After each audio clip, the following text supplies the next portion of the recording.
आपल्या महाराष्ट्रात एक असं गाव आहे जिथे 1893च्या लोकमान्य टिळकांच्या सार्वजनिक गणेशोत्सव संकल्पनेच्या पूर्वीपासून गणपती स्थापनेची परंपरा आहे। विशेष म्हणजे या ठिकाणी विसर्जन मिरवणुकीसाठी तृतीयपंथी समुदायाचा सहभाग असतो। तसेच गणपती विसर्जनानंतर विसर्जन स्थळापासून 1.5 किलोमीटर गुरु गंगाधर स्वामींच्या नावाने लोटांगण घालण्याची परंपरा आहे। विशेष म्हणजे या दरम्यान कुणालाही कुठलीही इजा होत नाही। मठातील विहिरीच्या पाण्यानेच आंघोळ करून सर्व श्रद्धाळू शुद्धीत येतात।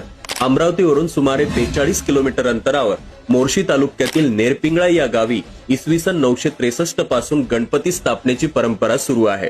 विशेष म्हणजे या गावात मठातील गणपती स्थापन करण्यापूर्वी कोणीही घरगुती गणपतीची स्थापना करत नाही। सुमारे 1058 वर्षपूर्वीपासून येथील हा गुरु शिष्य परंपरेचा गणपती विदर्भ तसेच महाराष्ट्रात प्रसिद्ध आहे।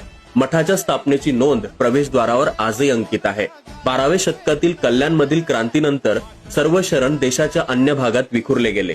शरणाई आपलं बालबस्व घेऊन येथे राहत असताना बालबस्व अचानक बेपत्ता झाला। शरणाई चिंतित झाल्या, तो परत यावा म्हणून त्यांनी श्री गणेशाची आराधना केली आणि बालबस्व धावत येऊन शरणाईला बिलगला। तो दिवस होता भाद्रपद महिन्यातील गणेश चतुर्थी। तेव्हापासून या मठात श्री गणेशाची स्थापना होऊ लागली असं सांगितलं जातं। त्याच जागेवर विधिवत माती ठेवली जाते। या मातीवर काशीखंड या ग्रंथाचे संस्कार केले जातात आणि त्यानंतर अमरावतीच्या आजने कुटुंबाद्वारे मूर्ती घडवली जाते। हा गणपती नवसाला पावणारा असून सर्व विघ्न दूर करतो अशी भाविकांची श्रद्धा।